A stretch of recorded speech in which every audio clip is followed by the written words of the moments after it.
culture भक्षणम् उमाश्रुतं सुखविनाशकारकम्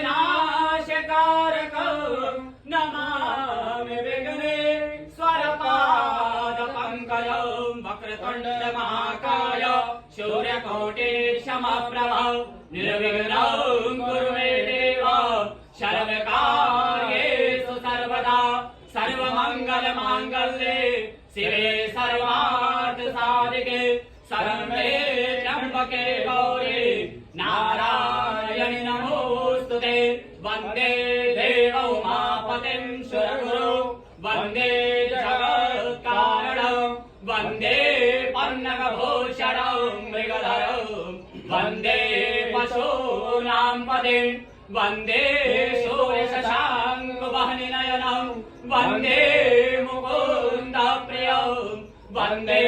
भक्तजनाश्रयं च वरदं वन्दे शिवं शङ्करं बोल शिव शङ्कर भगवान्